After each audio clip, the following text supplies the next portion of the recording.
ഖാലിഖായ അധിപനായ അജയ്യനായ അല്ലാഹു സുബ്ഹാനഹു തആല അവന്റെ കലാമായ പരിശുദ്ധമായ ഖുർആനിൽ കൃത്യമായി നമ്മെ ബോധ്യപ്പെടുത്തുന്നുണ്ട്. ശഹ്റു റമളാനല്ലദീ ഉൻസില ഫീഹിൽ ഖുർആൻ ഹുദൻ ലിന്നാസ് വബയ്യിനാതിൻ മിനൽ ഹുദാ വൽ ഫുർഖാൻ. ജനങ്ങൾക്ക് സന്മാർഗമായും സന്മാർഗത്തെക്കുറിച്ച് വ്യക്തമായ തെളിവുകളായും അഥവാ നന്മ തിന്മകളെ വേർതിരിക്കുന്നതായും അല്ലാഹു സുബ്ഹാനഹു തആല ഖുർആൻ അവതരിപ്പിക്കപ്പെട്ട മാസമാണ് വിശുദ്ധമായ റമളാൻ എന്ന് പറയുന്ന മാസം എന്നുള്ളത്. അല്ലാഹുവിന്റെ കലാമായ പരിശുദ്ധമായ ഖുർആൻ ഇറക്കപ്പെട്ട മാസമാണ് വിശുദ്ധമായ റമളാൻ എന്നുള്ളത്. ഒരു മുസ്ലിമായ മനുഷ്യൻ ഈ ഒരു ലോകത്ത് ഏതൊക്കെ മേഖലകളിൽ എങ്ങനെയൊക്കെ ഇടപെടണമെന്നും എങ്ങനെ മരണം വരെ ജനിച്ചതു മുതൽ മരണം വരെ എങ്ങനെ ജീവിക്കണമെന്ന് കൃത്യമായി ബോധ്യപ്പെടുത്തുന്ന ഗ്രന്ഥമാണ് പരിശുദ്ധമായ ഖുർആൻ എന്നുള്ളത്. ഈ ഖുർആൻ ഇറക്കപ്പെട്ട മാസമാണ് വിശുദ്ധമായ റമളാൻ എന്നുള്ളത്. ഇസ്ലാമിന്റെ തത്വസംഹിതയും മൂലഗ്രന്ഥവുമാണ് വിശുദ്ധമായ ഖുർആൻ. അല്ലാഹുവിന്റെ കലാമാണ്, അല്ലാഹുവിന്റെ കലാമും കൂടിയാണ്. ഹബീബായ മുത്തുനബി സല്ലല്ലാഹു അലൈഹി വസല്ലമ തങ്ങൾക്ക് അല്ലാഹു അവതരിപ്പിച്ചു കൊടുത്ത ഗ്രന്ഥമാണ് വിശുദ്ധമായ ഖുർആൻ എന്നുള്ളത്. മുൻകഴിഞ്ഞു പോയ പ്രവാചകന്മാർക്ക് അല്ലാഹു സുബ്ഹാനഹു തആല ഒരുപാട് മുഅ്ജിസത്തുകൾ, അമാനുഷിക കഴിവുകൾ നൽകിയിട്ടുണ്ട്. പക്ഷേ ഹബീബായ മുത്തുനബി സല്ലല്ലാഹു അലൈഹി വസല്ലമ തങ്ങൾക്ക് ഏറ്റവും വലിയ മുഅ്ജിസത്തായി നൽകിയത് അല്ലാഹുവിന്റെ കലാമായ പരിശുദ്ധമായ ഖുർആൻ എന്നുള്ളതാണ്. അപ്പം ഹബീബായ മുത്തുനബി സല്ലല്ലാഹു അലൈഹി വസല്ലമ തങ്ങളുടെ ജീവിതത്തിൽ ഒരുപാട് മുഅ്ജിസത്തുകൾ ഉണ്ടായിട്ടുണ്ട്. നബി തങ്ങൾക്ക് ഉള്ള മുഅ്ജിസത്തുകളിൽ ഏറ്റവും വലിയ മുഅ്ജിസത്ത് എന്ന് പറഞ്ഞാൽ അത് പരിശുദ്ധമായ ഖുർആനാണ് എന്നുള്ളതാണ്. അതുകൊണ്ട് തന്നെ പ്രിയപ്പെട്ടവരെ, ഹബീബായ മുത്തുനബി സല്ലല്ലാഹു അലൈഹി വസല്ലമ തങ്ങളെ മക്കാ നിവാസികൾ ഹബീബായ മുത്തുനബി സല്ലല്ലാഹു അലൈഹി വസല്ലമ തങ്ങളുടെ ഖുർആൻ പാരായണം ശ്രദ്ധിക്കാൻ തുടങ്ങിയതിനാൽ പാറ പോലെ കഠിനമായ ഹൃദയങ്ങൾ അങ്ങ് ലോലമാവാൻ തുടങ്ങി. മുത്തുനബി സല്ലല്ലാഹു അലൈഹി വസല്ലമ തങ്ങളെ ഓതുന്ന ഖുർആനിന്റെ അധ്യായങ്ങൾ, ആയത്തുകൾ കേൾക്കുന്നവർക്ക് തന്നെ അതൊരു മാനസാന്തരമാകുന്നു, വല്ലാത്ത ഒരു കൗതുകമായി തീരുന്നു. അതാണ് വിശുദ്ധമായ ഖുർആനിന്റെ ഏറ്റവും വലിയ ഒരു അത്ഭുതം തന്നെ പറയുന്നത്. അതുകൊണ്ട് അല്ലാഹു സുബ്ഹാനഹു തആലയുടെ ദിവ്യ സന്ദേശം തന്നെയാണ് ഏത്? അല്ലാഹുവിന്റെ കലാം, അല്ലാഹുവിന്റെ സന്ദേശമാണ് വിശുദ്ധമായ ഖുർആൻ. അത് ഒരു മനുഷ്യനിക്കും ഉണ്ടാക്കിയതല്ല, അത് ഒരു മനുഷ്യൻ പടച്ചു വെച്ച, അത് എഴുതിയ തയ്യാർ ചെയ്ത സംഗതിയല്ല. അതിൻ്റെ ഓരോ ആയത്തുകളും അതിലുള്ള സാഹിത്യങ്ങൾ വരെ അന്നത്തെ അറബി പ്രദേശത്ത് അന്നത്തെ അറബികളായ ആളുകൾ, അന്ന് വലിയ സാഹിത്യ സാമ്രാട്ടുകളായ ആളുകൾക്ക് വരെ ഖുർആനിന്റെ മധുരമേറിയ സാഹിത്യത്തിന്റെ അർത്ഥതലങ്ങൾ കേൾക്കുമ്പോഴും അവരിതാ അത്ഭുതപ്പെട്ടു പോയിരിക്കുന്നു. ഇത് ഒരു പടപ്പിനും സാധ്യമല്ല ഈ ഖുർആൻ എന്നുള്ളത്. അത് ആർക്ക് മാത്രമാണ്? അധിപനായ സൃഷ്ടാവായ അല്ലാഹു സുബ്ഹാനഹു തആലക്ക് മാത്രമാണ്. അതാണ് ഖുർആനിന്റെ ഏറ്റവും വലിയൊരു സവിശേഷത എന്നുള്ളത്. മനുഷ്യന്റെ അഥവാ നമ്മുടെ നാവ് ഉപയോഗിച്ച് ഉച്ചരിക്കുന്നതിൽ ഏറ്റവും ഉത്തമമായത് ഏതാണ്? പരിശുദ്ധമായ ഖുർആൻ പാരായണം ചെയ്യുന്നതാണ്. മനുഷ്യന്റെ നാവിൽ ഉച്ചരിക്കുന്നതിൽ ഏറ്റവും ഉത്തമമായത്, അഫ്ളലായത് ഏതിനാണ്? ഖുർആൻ പാരായണമാണ്. അല്ലാഹുവിന്റെ പരിശുദ്ധമായ ഖുർആൻ, ആ ഖുർആനിന്റെ അതിന്റെ ആയത്തുകളുണ്ടല്ലോ, അതൊരു കാട്ടിക്കൂട്ടലോടുകൂടെ വളരെ ഹൈ സ്പീഡിൽ ഓതാനുള്ളതല്ല. വളരെ സ്പീഡിൽ ഓതാനുള്ളതല്ല. പല ആളുകൾക്കും വീട്ടിൽ ഖുർആൻ ഉണ്ടാകും, അല്ലെങ്കിൽ പള്ളിയിലൊക്കെ ഖുർആൻ ഉണ്ടാകും. ഈ ഖുർആൻ എടുക്കുന്ന രീതി എങ്ങനെയാണ് അല്ലേ? സാധാരണ പിന്നെ റേഷൻ പീടിയൊക്കെ ആ റേഷൻ കാർഡ് കൊണ്ടുപോകുന്ന മാതിരിയാണ് എത്ത് കൊണ്ടുപോകുന്നത്, അല്ല പിടിക്കുന്ന മാതിരിയാണ് ഏത് വിശുദ്ധമായ ഖുർആൻ പിടിക്കുന്നത്. പപ്പ പറഞ്ഞു എഞ്ചിനീയർ ആകൂ, ആയി. ഹസ്ബൻഡ് ആകൂ, അതുമായി. പക്ഷെ മണ്ടനാകാൻ പറഞ്ഞിട്ടില്ല. നോക്കൂ, വ്യാജ പേയ്മെന്റിന്റെ SMS പറയുന്നു പപ്പയുടെ കടം തിരിച്ചടയ്ക്കണമെന്ന്. പിന്നെ അബദ്ധത്തിൽ കൂടുതൽ പണം അയച്ചുപോയി. മോനെ, ബാക്കി പണം തിരിച്ചു തരൂ. അനുസരണയുള്ള മോനാ, മണ്ടനല്ല. ഓർമ്മിക്കൂ, UPI സേഫാണ്.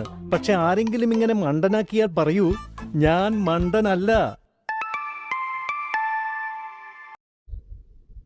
നമ്മൾ നല്ല ഒരു പിന്നെ പറയുന്ന പറഞ്ഞാല് നല്ല തിളച്ച ചൂടുവെള്ളം ഒരു ഗ്ലാസ്സിലേക്ക് പാർന്ന് ആ ഗ്ലാസ് വരെ നല്ല ചൂടായിരിക്കുന്ന സമയത്ത് നമ്മൾ ആ ഗ്ലാസ് പിന്നെ പിടിക്കാനുള്ള ആ പിടുത്തം അവിടെ ഇല്ല അല്ലേ? ആ ഗ്ലാസ് ഇങ്ങനെ പിടിക്കേണ്ടി വരും. നമ്മൾ ചൂടുള്ള ഗ്ലാസ് പിടിച്ചാൽ അത് പിടിക്കാൻ നിൽക്കുമ്പോ അഥവാ പിടിക്കാൻ ഒരുങ്ങുമ്പോൾ വളരെ സൂക്ഷ്മതയോടുകൂടെ നമ്മൾ പിടിക്കും. കാരണം എന്താ? നമ്മുടെ കൈവിരലുകൾ പൊള്ളിപ്പോകും എന്നുള്ളത്. വളരെ സൂക്ഷ്മതയോടുകൂടെയാണ് നമ്മൾ ഒരു ചൂടുവെള്ളം നിറച്ച ഗ്ലാസ് നമ്മൾ എന്ത് ചെയ്താ എടുക്കുക.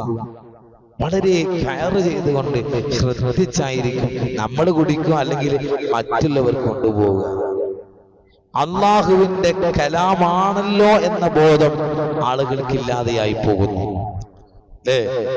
അള്ളാഹുവിന്റെ ഖുർആനാണ്, അതെല്ലാവർക്കും അറിയാം. ഖുർആൻ അതെടുത്ത് ഇങ്ങനെ ഓതുന്നു.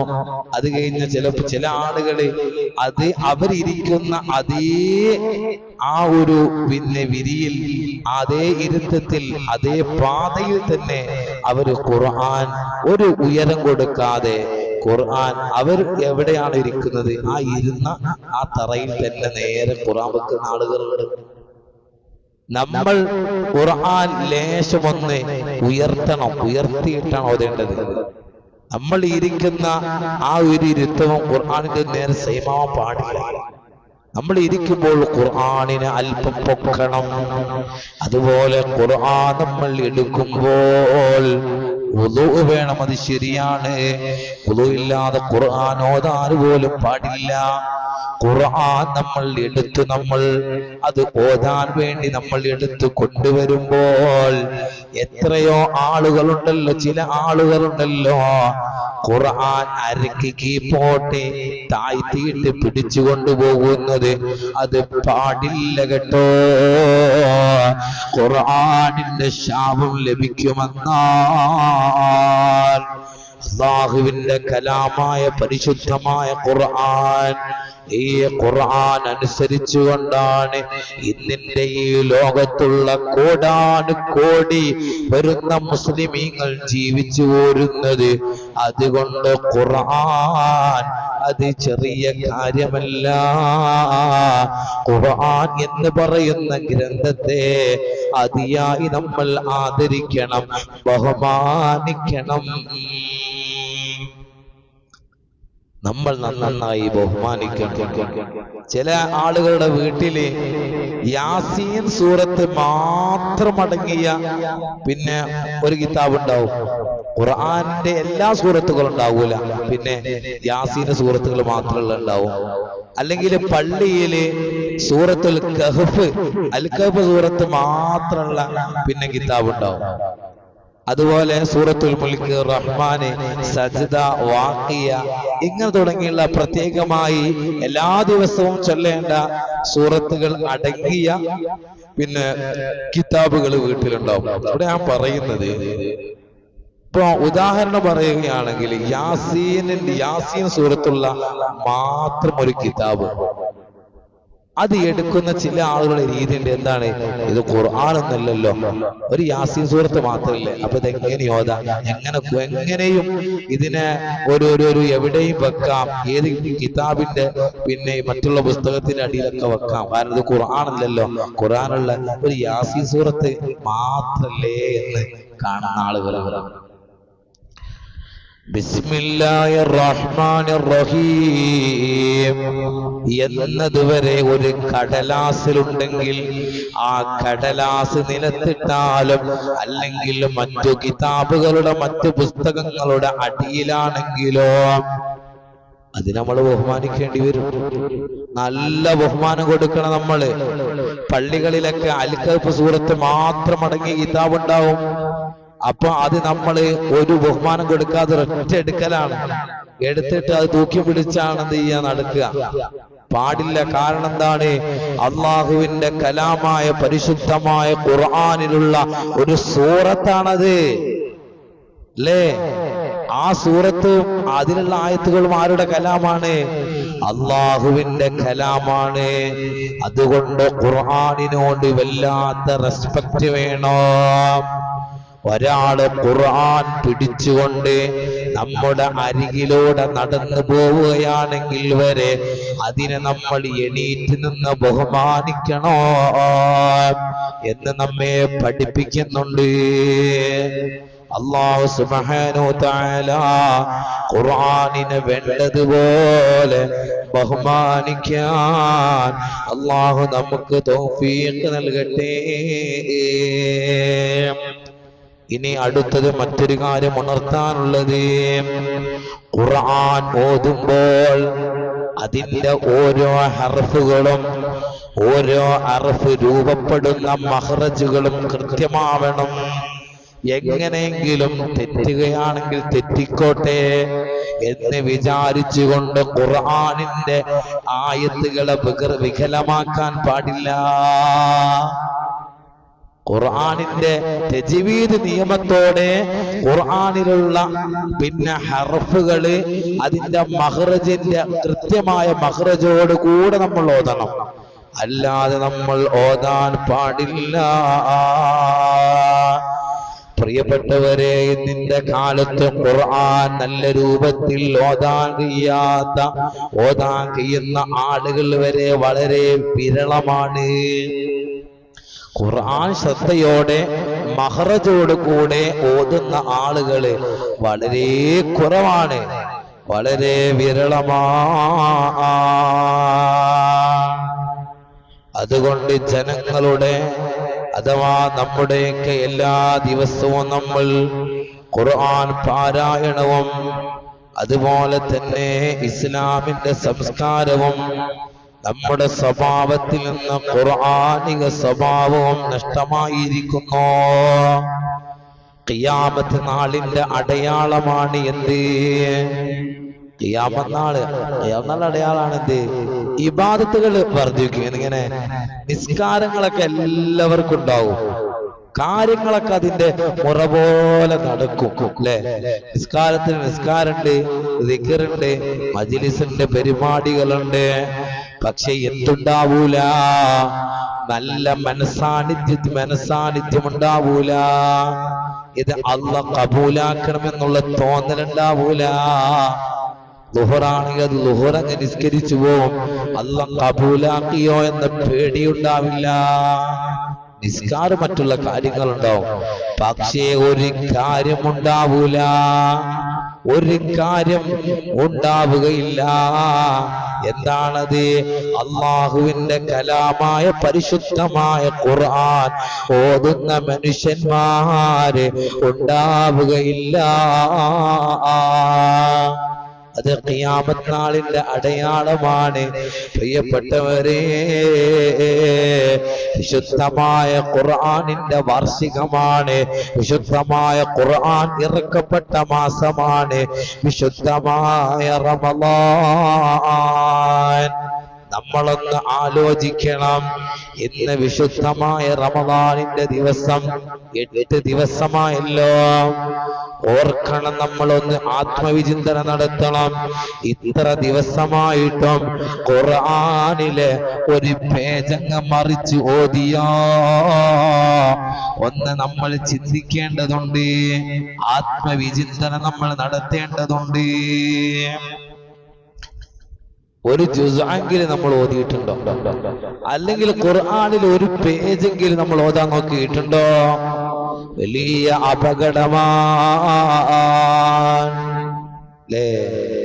ഖുർആന് ഒരാൾക്ക് ഓതാൻ കഴിയാന്ന് പറഞ്ഞാൽ, എല്ലാ ദിവസവും ഓതാൻ കഴിയാന്ന് പറഞ്ഞാൽ അത് അല്ലാഹു കൊടുക്കുന്ന ഒരു തരം വലിയ തൗഫീഖാണ് എന്നുള്ളതാണ്. വലിയ തൗഫീഖാണ്. അതുകൊണ്ട് പ്രിയപ്പെട്ടവരെ, ഇപ്പോയി നമ്മൾ ഖുർആൻ ഓതി തുടങ്ങിയിട്ടില്ലെങ്കിൽ ഇന്ന് തന്നെ അത് ഓതാനുള്ള ഒരു മുന്നൊരുക്കം, ഓതാനുള്ള ആ ഒരു ഓതാനുള്ള കാര്യത്തിലേക്ക് നമ്മൾ പ്രവേശിക്കണം. ഇന്ന് തന്നെ നമ്മൾ ഓതാൻ തയ്യാറാവണോ? ഓതാൻ നമ്മൾ തയ്യാറാവണം. കാരണം ഇപ്പോഴുള്ള ജനങ്ങൾക്ക് ഖുർആൻ ഓതുകയാണെങ്കിൽ തെറ്റുകയാണെങ്കിൽ അത് തെറ്റിക്കോടെ, പ്രശ്നമൊന്നുമില്ല, ഇങ്ങനെയൊക്കെ മതി അല്ലേ, ഇങ്ങനെയൊക്കെ മതി എന്നുള്ള ധാരണയാണ്. പ്രിയപ്പെട്ടവരെ, അതുപോലെ നമ്മുടെ നിസ്കാരങ്ങളിലെയും നമ്മുടെ 5 വഖത്ത് നിസ്കാരമുണ്ടല്ലോ, അത് നിർബന്ധമാണ്. നമ്മുടെ നിസ്കാരം ശരിയാവണമെങ്കിൽ നിസ്കാരത്തിന്റെ 14 ഫർളുകൾ കൃത്യമായി, അത് ഫർളാണല്ലോ, ആ ഫർളിലൊരു വീഴ്ച പോലും ഉണ്ടാവാൻ പാടില്ല. നിസ്കാരത്തിന്റെ 14 ഫർളുകളിൽ പെട്ട ഒരു ഫർളാണല്ലോ സൂറത്തുൽ ഫാത്തിഹ. സൂറത്തുൽ ഫാത്തിഹ അല്ലേ? നമ്മുടെ നിസ്കാരത്തിൽ നമ്മൾ ഓതുന്ന സൂറത്തുൽ ഫാത്തിഹ വളരെ കൃത്യമാണോ? അല്ല, അത് നമ്മൾ ചിന്തിക്കേണ്ട വിഷയമാണ് അല്ലേ? അത് പിന്നെ ചില ആളുകള് ബിസ്മില്ലാഹിർ റഹ്മാനു എന്നൊക്കെ ഓതുന്ന ആളുകളുണ്ട്. അൽ ഹംദു എന്നുള്ളതാണ്. ചില ആളുകള് അൽ ഹംദു എന്ന് ഓതുന്നുണ്ട്, അൽഹംദുലില്ലാഹി എന്നുണ്ട്, അൽഹംദുരി. അവിടെ ഖുർആൻ ശരിക്കും നോക്കുകയാണ്, അവിടെ അൽഹംദുരി എന്നൊന്നുമില്ല. അൽഹംദുലില്ലാഹി റബ്ബിൽ റാ. മലയാളത്തിലെ റാ എന്നല്ല, അറബിയിലെ റാ എന്നാണ്. അപ്പൊ നമ്മൾ കൃത്യമായി നമ്മുടെ മക്കളെ മദ്രസയിലൊന്നും പഠിപ്പിക്കാൻ വിട്ടിട്ടില്ലെങ്കിൽ മക്കള് വലുതാകും ഇങ്ങനെയൊക്കെ ഓതുക. നന്നായി ശ്രദ്ധിക്കണം. അതുപോലെ നമ്മുടെ ഓത്തിന്റെ അവസ്ഥയൊക്കെ നമുക്ക് കൃത്യമായി മനസ്സിലാക്കണം.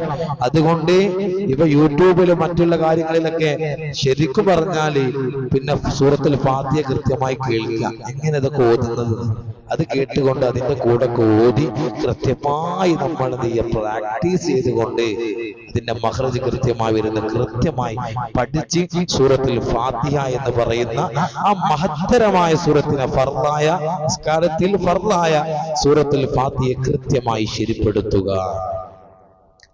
ഫാത്തിഹയിൽ ഒരു ഹർഫങ്ങ് തെറ്റുകഴിഞ്ഞാൽ നിസ്കാരം ബാത്തിലാണ് എന്നുള്ളതാണ്, നിസ്കാരം ശരിയാവില്ല എന്നുള്ളതാണ് കൃത്യമായി നമ്മൾ മനസ്സിലാക്കേണ്ടതാണ് അല്ലേ.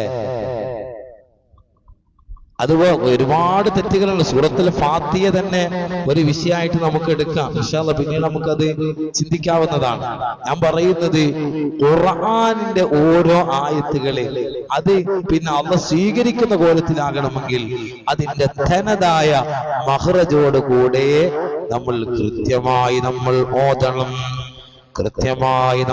ഓതണം. ഫാത്തിഹ ശരിയായില്ലെങ്കിൽ നിസ്കാരം ശരിയാവില്ല. എത്ര നല്ല അടിപൊളി വുളു എടുത്തിട്ടും കാര്യമില്ല. ഒരാൾ നല്ല അടിപൊളി വുളു എടുത്തോ, നിസ്കാരത്തിന് നല്ല ഡ്രസ് അഥവാ നല്ലോണം ശുദ്ധിയോടെ അവൻ നിസ്കരിക്കുകയാണ്, നല്ല നിസ്കാരത്തിന്റെ നീയത്ത് വെച്ചോ. പക്ഷെ ഫാത്തിഹ വളരെ തെറ്റായിട്ടാണ് അദ്ദേഹം ഓതുന്നത്. അവന്റെ വുളൂ വെറുതെയാണ്, അവന്റെ സമയം വേസ്റ്റാണ്.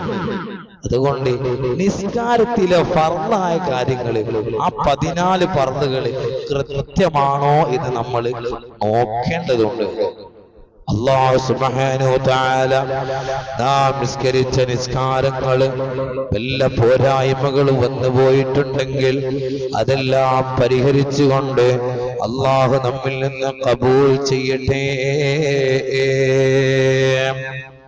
ഇനി മറ്റൊരു കാര്യം ഉണർത്താനുള്ളത്, ഏറ്റവും കൂടുതൽ ഖുർആൻ പഠിച്ചവനായിരിക്കണം ജനങ്ങൾക്ക് അഥവാ നിസ്കാരത്തിൽ ഇമാമായി നിൽക്കേണ്ടത് എന്ന് ഹബീബായ മുത്തുനബി സല്ലല്ലാഹു അലൈഹി വസല്ലമ തങ്ങൾ നമ്മെ പഠിപ്പിക്കുന്നുണ്ട്. നബി തങ്ങൾ പറഞ്ഞിട്ടുണ്ട്, ഏറ്റവും പിന്നെ നിസ്കാരത്തിൽ ഇമാമായി നിൽക്കേണ്ടത് ആരാണ്? ഖുർആൻ നന്നായി പഠിച്ചവരായിരിക്കണം എന്നുള്ളതാണ്. ഇതിൽ നിന്ന് തന്നെ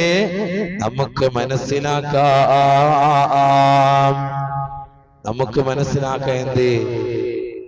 ഇമാമായി നിൽക്കേണ്ടത് ഖുർആൻ തെറ്റില്ലാതെ മഖ്റജോടെ ഓതാൻ പറ്റുന്ന ആളുകളാണ് ഇമാമായി നിൽക്കേണ്ടത്. അതല്ലേ മുത്തുനബി സല്ലല്ലാഹു അലൈഹി വസല്ലമ തങ്ങൾ പറയുന്നു, നിങ്ങൾ ഖുർആൻ പാരായണം ചെയ്യുവീൻ. ഖുർആൻ സൂക്ഷിച്ച ഹൃദയത്തെ അല്ലാഹു ശിക്ഷിക്കുകയില്ല. ഖുർആൻ എന്ന് പറഞ്ഞാൽ അത് വിരുന്നാണ്. ആ വിരുന്നുകാരനായ ഖുർആൻ നമ്മുടെ ഹൃദയത്തിൽ പ്രവേശിച്ചാൽ നമ്മൾ നിർഭയനാണ്, നമ്മൾ പേടിക്കേണ്ടതില്ല. ഈ ലോകത്ത് ഏറ്റവും കൂടുതൽ പാരായണം ചെയ്തുകൊണ്ടിരിക്കുന്ന ഗ്രന്ഥമാണ് അല്ലാഹുവിന്റെ കലാമായ പരിശുദ്ധമായ ഖുർആൻ. ഖുർആനിന്റെ ആയത്തുകളുടെ അർത്ഥമറിയില്ലെങ്കിൽ പോലും പാരായണത്തിന് ഓത്തിന് തന്നെ വലിയ പ്രതിഫലമാണ്. ഹദീസിൽ കാണാം, എന്റെ സമുദായത്തിന്റെ വിധങ്ങൾ പറയാണ്, എന്റെ ഉമ്മത്തിന്റെ ആരാധനയിൽ ഏറ്റവും ശ്രേഷ്ഠമായത് അത് വിശുദ്ധമായ ഖുർആനാണ്. വിശുദ്ധമായ ഖുർആനാണ്. അല്ലാഹുവിന്റെ കലാമായ പരിശുദ്ധമായ ഖുർആൻ പാരായണം ചെയ്യുമ്പോൾ നമ്മുടെ മനസ്സും നമ്മുടെ ഹൃദയവും നമ്മുടെ ചിന്തയും നാവും മുഴുവനും ഉപയോഗിച്ചു കൊണ്ടായിരിക്കണം അത് നമ്മെ അല്ലാഹുവിന്റെയും നമ്മുടെ സംസ്കാരത്തിന്റെയും ഉന്നതിയിലെത്തിക്കും. ഹബീബായ മുത്തുനബി സല്ലല്ലാഹു അലൈഹി വസല്ലമ തങ്ങൾ പറയുന്നു, നിന്നെ ചീത്ത വൃത്തികളിൽ നിന്ന് തടയുന്നത് വരെ നീ ഖുർആൻ ഓതുക. മോശപ്പെട്ട കാര്യങ്ങളിൽ മാറി നിൽക്കാനുള്ള ഒരു മെഡിസിനാണ് എന്ത്? പരിശുദ്ധമായ ഖുർആൻ പാരായണം എന്നുള്ളത്. നമ്മുടെ ചീത്ത കാര്യങ്ങളിൽ നിന്ന് ഖുർആൻ അതാ വിലക്കുന്നില്ലെങ്കിൽ നീ എന്ത് ചെയ്യണം? നീ ശരിയായി അതിനെ പാരായണം ചെയ്യുന്നില്ല എന്നുള്ളതാണ്. ഒരാൾ ഒരുപാട് തെറ്റുകൾ ചെയ്യുന്നുണ്ടെങ്കിൽ അവന് ശരിയായ ഖുർആൻ ഓതുന്നില്ല. ഇവിടെ പറയുന്നത് ഖുർആൻ ഓതുമ്പോൾ നമ്മുടെ മനസ്സിൽ കൊണ്ടുവരണം, ഇത് അള്ളാന്റെ കലാമാണ്, അള്ളാന്റെ കലാമാണ് എന്നുള്ളൊരു ബോധം നമുക്ക് വേണം. ഖുർആനിന്റെ അർത്ഥം നമുക്ക് അറിയുകയാണെങ്കിൽ അർത്ഥം ചിന്തിച്ചുകൊണ്ട് ഓതണം അല്ലേ? അങ്ങനെ മനസ്സിലാക്കി നല്ല ഹൃദയ സാന്നിധ്യത്തോടുകൂടെ ഖുർആൻ ഓതുമ്പോൾ ഒരു തെറ്റിലേക്ക് നമ്മൾ പോവില്ല. നല്ല മനസ്സിന്റെ ഉടമയായി തീരണം. നല്ല ഖുർആൻ തെറ്റില്ലാതെ ഓതാൻ കഴിയണം എന്നുള്ളതാണ്. നമ്മൾ എവിടെ മൗലിദും അതുപോലെ ഏത് മരണപ്പെട്ട വീട്ടിലേക്ക് പോയാലും നമ്മുടെ കുടുംബത്തിൽ ആരെങ്കിലും മരണപ്പെട്ടാലും നമ്മൾ അവിടെ പോയി ഓതുന്ന സൂറത്ത് ഏതാണ്? സൂറത്ത്? സൂറത്ത് യാസീൻ അല്ലേ? സൂറത്ത് യാസീൻ എന്നുള്ളതാണ്. യാസീൻ സൂറത്ത് വരെ കൃത്യമായി ഓതാൻ അറിയാത്ത ആളുകൾ, അത് പഠിക്കാത്ത ആളുകൾ. ഈ വിനീതൻ പിന്നെ കുറച്ച് ആളുകൾ വന്ന് എൻ്റെ അടുത്ത് വന്നുകൊണ്ട് പറഞ്ഞു, ഉസ്താദേ, എൻ്റെ ഉമ്മയുടെ ആണ്ടിന്റെ ദിവസമാണ് എന്ന്, അതുകൊണ്ട് നിങ്ങള് പിന്നെ ഖബറിൻപുറത്ത് പോയിട്ട് ഖബറിന്റെ അരികിൽ വന്ന് നമുക്ക് പിന്നെ ഒന്ന് ദുആ ചെയ്യണമെന്ന് പറഞ്ഞു. അങ്ങനെ ഞാന് ദുആ ചെയ്യാൻ വേണ്ടിയിട്ട് എന്ത് ചെയ്തു? അവരെ കൂടെ ഇറങ്ങി. അങ്ങനെ ഖബറിന്റെ അരികിലെത്തി. ഉസ്താദ് എന്ത് ചെയ്തു? ഫാത്തിഹ വിളിച്ചു. ഫാത്തിഹ പറഞ്ഞു. അങ്ങനെ ഫാത്തിഹ വിളിച്ച സമയത്ത് ഫാത്തിഹ ഓതി കഴിഞ്ഞാല് സൂറത്ത് യാസീൻ നമ്മൾ ഓതും. യാസീൻ ഓതുമ്പോ എന്റെ ചുണ്ട് മാത്രമേ അനങ്ങുന്നുള്ളൂ. അതിന് കൂടെ മറ്റുള്ളവരും ഒരു ഓത്തുണ്ടാവും, ശബ്ദമില്ലെങ്കിലും അവരുടെ ചുണ്ടെങ്കിലും അനങ്ങണ്ടേ സൂറത്ത് യാസീൻ ഓതുന്നതിന്റെ. കാരണം ഒരു മക്കളുണ്ട്, വാപ്പയുണ്ട്, വാപ്പയുടെയും മക്കളുടെയും യാസീൻ ഓതുന്നതിന്റെ ഒരു അനക്കം പോലുമില്ല, ഒരു മൂളക്ക മാത്രമാണ്. ഉസ്താദിന്റെ കൂടെ ഒന്ന് സഹകരിക്കുക എന്നുള്ളതാണ് ഞാൻ പറയുന്നത്. ഇത്ര വരെ ഖുർആൻ പഠിക്കാത്ത ഓതാത്ത ആളുകളുണ്ട് എന്നുള്ളത് നമ്മൾ കൃത്യമായി മനസ്സിലാക്കേണ്ടത്. നമ്മുടെ മക്കൾക്ക് ശരിയാവണ്ണം ഖുർആൻ ഓതാൻ കഴിയുന്നുണ്ടോ എന്ന് നമ്മൾ നോക്കേണ്ടതുണ്ട്. നമ്മൾ കൃത്യമായി നോക്കേണ്ടതുണ്ട്. നമുക്ക് നമ്മുടെ കുട്ടിക്ക് ഖുർആൻ അതിന്റെ തനതായ രൂപത്തിൽ ഓതാൻ കഴിയാത്ത മോനാണെങ്കിൽ, കുട്ടിയാണെങ്കിൽ, അത് അവിടെയുള്ള നാട്ടിലുള്ള ഉസ്താദുമാരോട് പ്രത്യേകം നമ്മൾ പറയണം. അല്ലെങ്കിൽ സ്വന്തം ഉമ്മാക്ക് കൃത്യമായി ഓതാൻ കഴിയുന്നുണ്ടെങ്കിൽ ഉമ്മ അത് പഠിപ്പിക്കണം. വാപ്പാക്ക് കൃത്യമായി ഓതാൻ കഴിയുന്നുണ്ടെങ്കിൽ മക്കൾ അത് പഠിപ്പിക്കണം. ചെറുപ്പത്തിൽ തന്നെ നമ്മൾ ശീലിപ്പിക്കണം. ഖുർആനോത്തിന്റെ കാര്യത്തിൽ അതീവ ശ്രദ്ധ, ജാഗ്രത നമ്മൾ പുലർത്തണം എന്നുള്ളതാണ് അല്ലേ? കാരണം നമ്മൾ മരണപ്പെട്ടാലും, നമ്മൾ മരണപ്പെട്ടു കഴിഞ്ഞാലും നമ്മുടെ ഖബറിന്റെ ചാര വന്ന് നമ്മുടെ മക്കളും വരും. പക്ഷെ മക്കൾക്ക് നമുക്ക് വേണ്ടി യാസീൻ ഓതാൻ കഴിയാത്ത അവസ്ഥ ആലോചിച്ചു അല്ലേ? നമ്മളൊക്കെ വിചാരിക്കും, എനിക്ക് 4-5 മക്കളുണ്ടല്ലോ, ഞാൻ മരണപ്പെട്ടാൽ ഇവരെനിക്ക് വേണ്ടി പിന്നെ ഖുർആൻ ഓതല്ലോ. ഖുർആൻ ഓതാൻ അറിയേണ്ട മക്കൾക്ക് അത് പഠിപ്പിക്കേണ്ട ഉത്തരവാദിത്വം, ബാധ്യത ആർക്കാണുള്ളത്? മാതാപിതാക്കൾക്ക് മാത്രമാണുള്ളത്. നമ്മൾ മനസ്സിലാക്കുക. മക്കൾക്ക് ചെറിയ പ്രായത്തിൽ തന്നെ ദീനിയായ വിജ്ഞാനം മക്കൾക്ക് കൊടുത്തിട്ടില്ലെങ്കിൽ ആഖിറമാകുന്ന ലോകത്തെ മാതാപിതാക്കൾ വിരൽ കടിക്കേണ്ടി വരും. മക്കളെ കാരണം കൊണ്ട് നരകപ്രവേശനവും ഉണ്ടാകുമെന്നുള്ളതാണ്. അള്ളാഹു നമ്മെ കാത്തുരക്ഷിക്കുമാറാവട്ടെ. ആമീൻ പറയാം. അള്ളാഹു നമ്മെ കാത്തുരക്ഷിക്കുമാറാവട്ടെ. വിശുദ്ധമായ ഖുർആൻ ഞാൻ സുദീർഘമായി പറയുന്നില്ല, 2-3 കാര്യങ്ങൾ പറഞ്ഞ് ഇന്നത്തെ ഈ ഒരു പ്രഭാഷണം അവസാനിപ്പിക്കാം. നമ്മുടെ വിശുദ്ധമായ ഖുർആൻ പാരായണത്തിൽ ശ്രദ്ധിക്കേണ്ട മര്യാദകളുണ്ട്, അദബുകളുണ്ട്. ഒന്നാമത്തേത് നല്ല ശുദ്ധി വേണം. ഏതെങ്കിലും വിയർപ്പുണ്ടായ അല്ലെങ്കിൽ അതുപോലെ നല്ല ബാഡ് സ്മെല്ല് ചെയ്യുന്ന അല്ലെങ്കിൽ വൃത്തികേടായ ഡ്രസ്സ് ധരിച്ചുകൊണ്ട് ഖുർആൻ ഓതല്ലേ.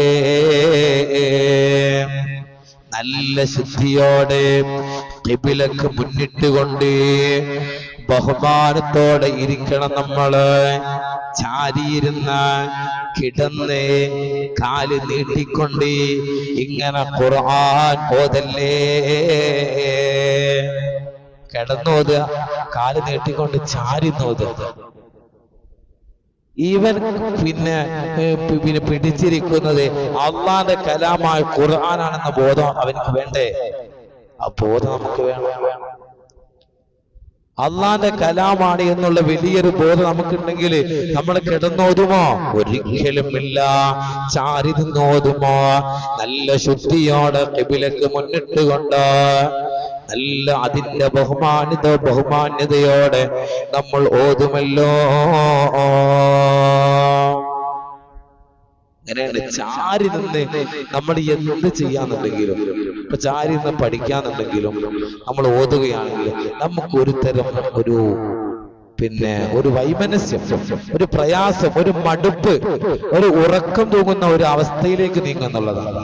അപ്പൊ നല്ല കോൺഫിഡൻസോടെ ആത്മവിശ്വാസത്തോടെ നമ്മൾ ഖുർആൻ ഓതുന്നവരായി തീരണം. അള്ളാഹു അതിന് വലിയ തൗഫീഖ് നൽകി അനുഗ്രഹിക്കുമാറാവട്ടെ. രണ്ടാമത്തെ കാര്യം, നല്ല ചിന്തയോടെ ഖുർആനാണ് എന്നുള്ള ബോധത്തോടുകൂടെ സാവകാശം ഓതുക. സാവകാശം നമ്മൾ ഖുർആൻ ഓതണം. വറത്തിൽ ഖുർആന തർതീലാ. ഖുർആൻ നല്ല സാവകാശത്തോടെയാണ് ഓതേണ്ടത്. മഹാനായ ഇബ്നു അബ്ബാസ് റളിയല്ലാഹു അൻഹു പറയുന്നു, അൽ ബഖറയും ആൽ ഇംറാനും ചിന്തിച്ച് സാവധാനത്തിൽ ഓതൽ. അൽ ബഖറ സൂറത്ത്, ആൽ ഇംറാൻ എന്ന് പറയുന്ന സൂറത്ത്, ഈ രണ്ട് സൂറത്തുകളെ ചിന്തിച്ച് നമ്മൾ സാവധാനത്തിൽ ഓതൽ പരിശുദ്ധമായ ഖുർആൻ മുഴുവൻ ഈ വേഗത്തിൽ ഓതി തീർക്കുന്നതിനേക്കാൾ എനിക്ക് പ്രിയങ്കരമാണ് എന്നുള്ളതാണ്. ഇപ്പൊ ഒരാള് ഖുർആന് വളരെ അമിതമായ സ്പീഡിൽ ഓതുന്ന ആളാണ്. അപ്പൊ അവനെന്ത് ചെയ്താൽ മതി? സാവധാനത്തിൽ സൂറത്തുൽ ബഖറയും ആൽ ഇംറാനും ഓതിയാൽ മതി. അതാണ് മഹാനായ ഇബ്നു അബ്ബാസ് റളിയല്ലാഹു അൻഹു നമ്മെ കൃത്യമായി ബോധ്യപ്പെടുത്തുന്നത്. ഇവിടെ പരിശുദ്ധമായ ഖുർആൻ എത്ര ഓതി എന്നതല്ല പ്രധാനം, എങ്ങനെ ഓതുന്നു എന്നുള്ളതാണ്. ഖുർആൻ ഖത്മിന്റെ ചാലഞ്ചുകൾ ഉണ്ടാവും, മത്സരങ്ങൾ ഉണ്ടാവും. ആരാണ് ഈ പ്രദേശത്ത് ഏറ്റവും കൂടുതൽ ഖുർആൻ ഖത്മ് ചെയ്യുന്നത് അവർക്ക് വലിയ സമ്മാനമുണ്ട് എന്ന് പ്രഖ്യാപിക്കും. എന്നിട്ട് ആ സമ്മാനം കിട്ടാൻ വേണ്ടിയിട്ട് ഖുർആൻ ഖത്മ് ചെയ്യുന്നതിന്റെ രീതി നമ്മൾ ആലോചിച്ച് നോക്കി. നല്ല റാഹത്തോടെ നല്ല രൂപത്തിൽ ഓതുന്ന ആളുകളുണ്ട്. ഞാന് നല്ല രൂപത്തിൽ ഓതുന്ന ആളുകളെല്ലാം വിമർശിക്കുന്നത്. ആ ഒരു ഗിഫ്റ്റ്, ആ ഒരു സമ്മാനം നമുക്ക് ലഭിക്കാൻ വേണ്ടിയിട്ട് ചില ആളുകൾ ഖുർആൻ ഓതുന്ന രീതി എന്താ? ഖത്മ് ചെയ്യാൻ വേണ്ടിയിട്ട് വളരെ ഹൈ സ്പീഡിൽ ഓതുന്ന ആളുകളുണ്ട്. ഭയങ്കര സ്പീഡിൽ ഓതുന്ന ആളുകൾ. എത്ര തെറ്റുകൾ അവിടെ വരും, എത്ര ഹർഫിന്റെ മഖ്റജ് അവിടെ വികൃതമായി പോവും അല്ലേ?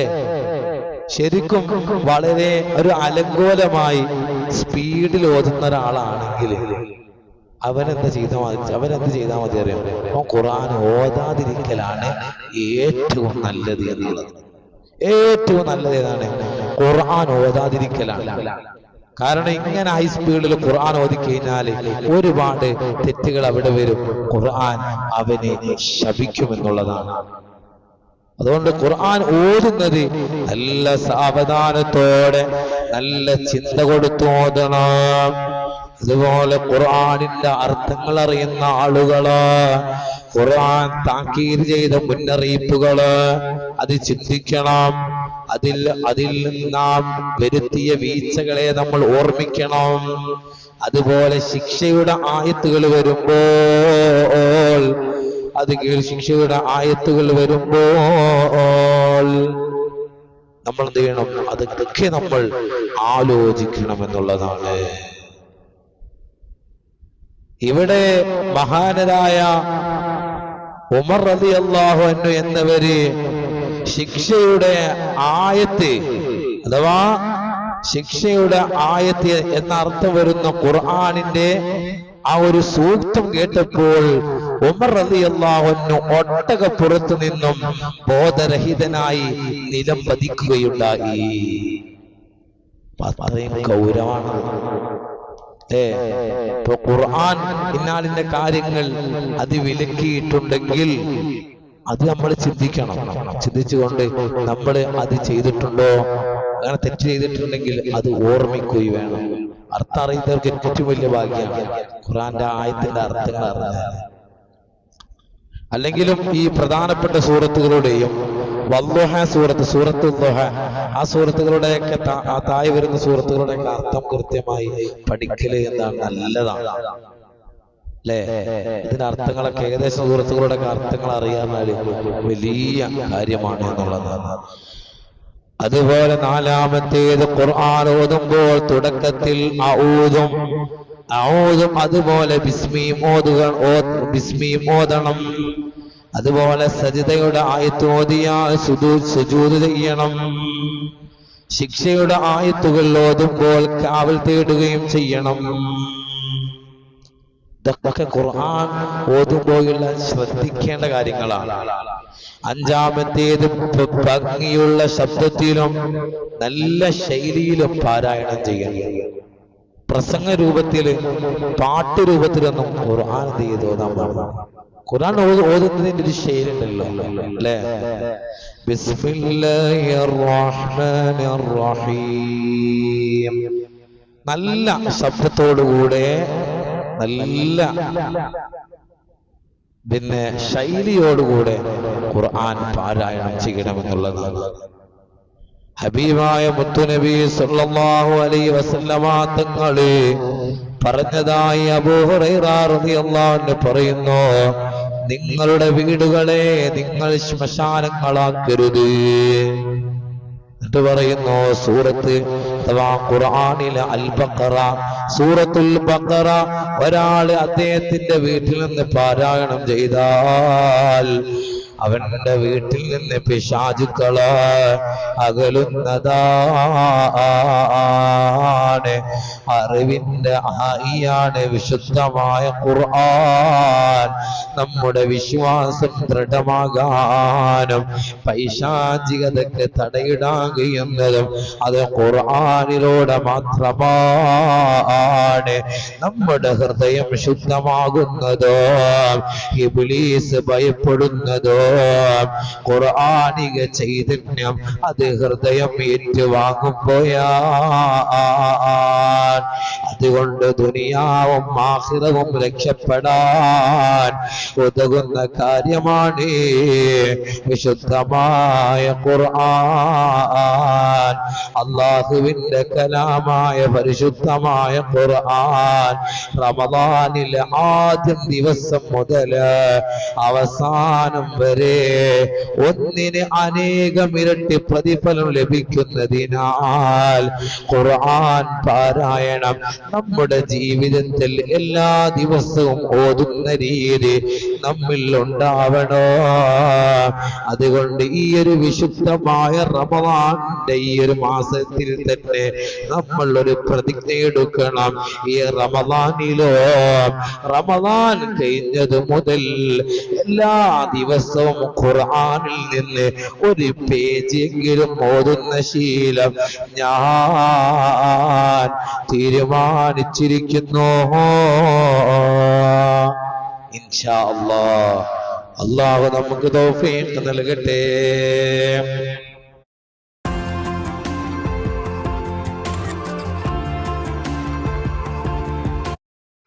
അല്ലാഹു നമുക്ക് തൗഫീഖ് നൽകട്ടെ. അല്ലാഹു നമുക്ക് തൗഫീഖ് നൽകട്ടെ.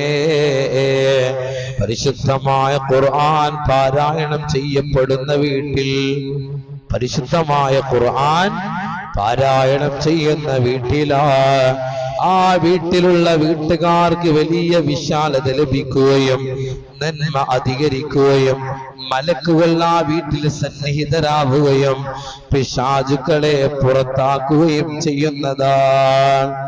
എന്നാലോ മറിച്ച് ഖുർആൻ പാരായണം ചെയ്യാത്ത വീടുണ്ടല്ലോ, ആ വീട്ടുകാർക്ക് വിശാലത ലഭിക്കൂല, നന്മ കൂടൂല, നന്മ കുറയുകയും മലക്കുകളുടെ നോട്ടമുണ്ടാവൂല, പിശാചുക്കളുടെ നോട്ടമാണ് ഉണ്ടാവുക. അള്ളാഹു നമ്മെ കാത്തുരക്ഷിക്കട്ടെ. ഖുർആൻ ഓതുന്ന നല്ല മുത്തഖീങ്ങളിൽ അള്ളാഹു നമ്മെ ഉൾപ്പെടുത്തി അനുഗ്രഹിക്കുമാറാവട്ടെ. അള്ളാഹു നമ്മെ ഉൾപ്പെടുത്തി അനുഗ്രഹിക്കുമാറാവട്ടെ. അള്ളാഹു നമുക്ക് തൗഫീഖ് നൽകട്ടെ.